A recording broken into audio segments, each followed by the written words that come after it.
as I think back on my story, I think a lot about, what I was like, what happened for me in this journey and what I'm like today, right? In a general way. And I think about the people that loved me through it. So my family, and I wouldn't be here without them. So I was born in Westfield, New Jersey, in the Northeast, to a very Italian family.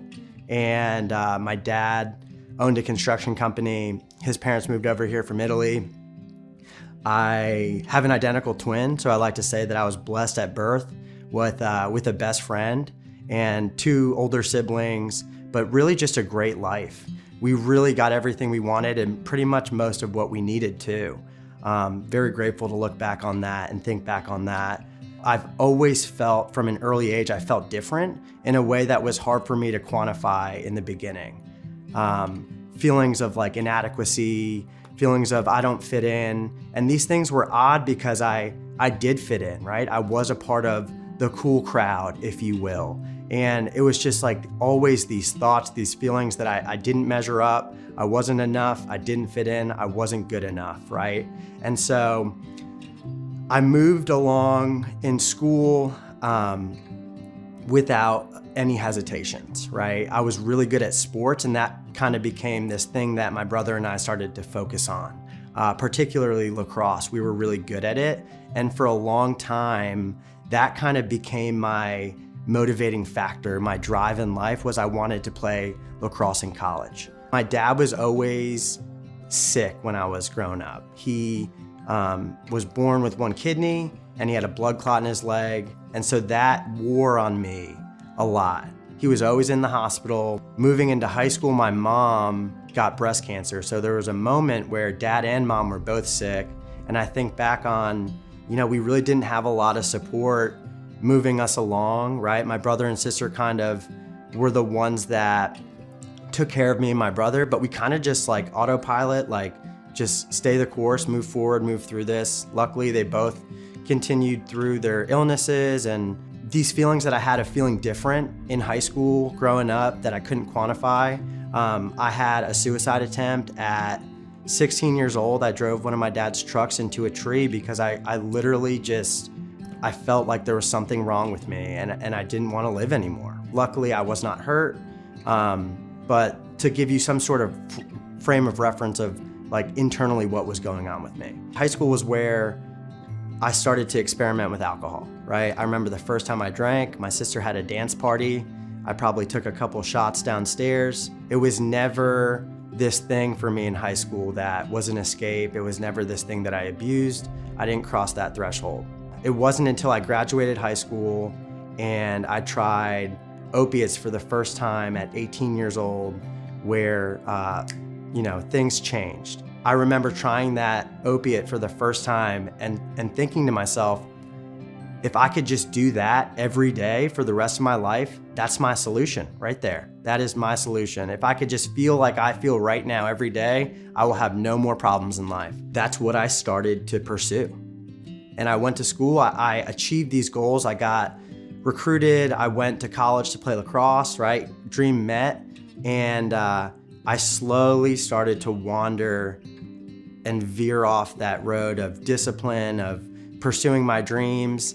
And I slowly started to cross that threshold into alcoholism and addiction. And it started kind of this binge drinking culture in college where I could skate under the radar because a lot of people were drinking like I was drinking. I also didn't have a frame of reference for what alcoholism and addiction look like because I'm from this cookie cutter town. People don't talk about their problems. I wasn't prepared for it, right? To me, the alcoholic and drug addict was the homeless guy at New York Penn Station. So that's kind of where I'm at.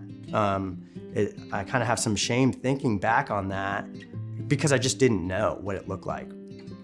So I'm drinking, and those opiates are what I want, but I can't find them. I don't know where to get them at school. And so my addiction really started to come into play as I would come home from college on breaks. And it became this thing that my friend and I did, and we were very sketchy about it. Just very odd behavior, right? Turned into lying, stealing, slowly lying, stealing, manipulating. My freshman and sophomore year in college, It was just like this slow opiate build. My parents weren't maybe wanting to believe that I was starting to spin my wheels, but just something was wrong with Joey, right? We couldn't figure out what. Junior year in college is when my addiction really showed its head. And I was doing opiates at school every day. Spring break rolled around and I had isolated myself from all of my teammates, and they knew something was up, but I didn't want to hear it.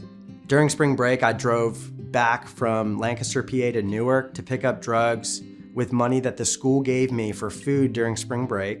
And so I came back and I remember feeling just like this hollow emptiness inside of me. And, I ran out of those drugs, and I remember that my roommate had some drugs in a lockbox. And the reason that he had a lockbox was because I started stealing all of my roommate's stuff, right? And so they started to lock up their possessions. And one day when he was out, I picked his lockbox with the file of a toenail clipper.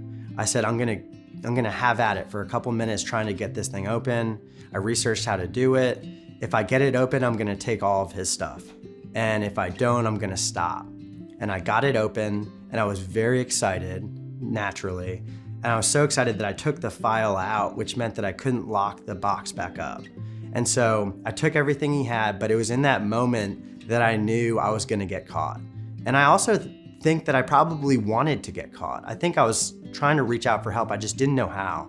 I didn't have the words for it. I didn't know how to be vulnerable or authentic or real with anybody. And so as you can imagine, he comes home, he gets very upset, and we have this big fallout, and all my teammates are there, and we had watched this film the night before. It's called Flight with Denzel Washington. And I'll never forget this. My best friend at the time, Stevie, I still love this kid. I wish I didn't do all of these things to all my teammates, but I remember Stevie looked at me and said, "Man, you're just like that guy from Flight." And I remember I just started to cry. And for the first time, I think I kind of accepted that I was problematically using drugs and substances. And so I left school the next day and started to embark on my treatment journey. I turned 21 in treatment. I turned 23 in treatment. I went to treatment at 25. So every other year of my life, I went to residential treatment, sprinkle some IOPs in there, sprinkle some detoxes, some dual diagnosis psych wards.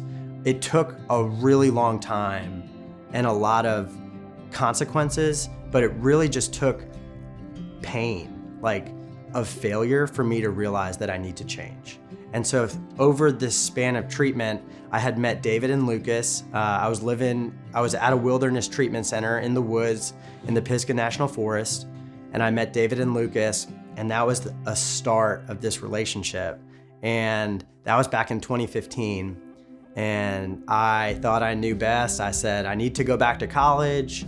I didn't need to live in this house anymore. And so I left, and I lost everything pretty quickly. I got a DUI hit and run. I got kicked out of college. And so a year and a half, almost 2 years later, I had kept in touch with them, and I became the first resident at Greenville Transitions. And so I remember moving to Greenville, and I was in a state of so much pain that I was willing to do anything to change. I was willing to do anything that they told me to do. And I got here, and I lived their program, which is where I work right now. And we did really simple things, right? We woke up on time, we went and did a morning meditation, like read some sort of literature, talked about it. I did a chore. Maybe we'd go to the gym, I'd go to counseling, right? My life became very regimented, but it was the structure and accountability that I needed in my early sobriety at 25 years old with nothing to his name. And so I started to do these things, and I started going to outside recovery meetings, got a sponsor, started working the steps, and little by little, my life started to get better. And it didn't mean that my life got any easier, because I still had a ton of wreckage that I had to clean up, but my life started to get better. I remember after 3 months, I probably started waking up and not feeling like I hate myself, right? I noticed at somewhere along the line, I started waking up and feeling good and saying, man, I don't feel like shit today, right? That was a huge breakthrough. I started coaching lacrosse. I get a little job at Sunglass Hut at the Haywood Mall and start to become a productive member of society again. Live at the house for 11 months. And I got my car back, I got my license back. My parents shipped my grandpa's 2001 Nissan down here with my bike in it. And I moved out of the house in with some sober friends and just picked up right where I left off in the house, doing the same things, right? Going to meetings, staying connected with other alcoholics. Pretty remarkably, I pick up a year of sobriety, pick up 2 years of sobriety. I'm starting to work in treatment now. I meet a young woman, I start dating her, we get married, we moved to Raleigh. I started working at another treatment center there, and in Raleigh, I really worked on cleaning up the academic wreckage of my past. I really screwed myself over academically because I would leave school, I would fail all my classes, I would take medical leaves, but what I did was I started this process of retroactively appealing grades due to the existing nature of my alcoholism and drug addiction. And the most incredible thing is some of these schools worked with me and they said, we will change those failures to withdrawals. And it was incredible.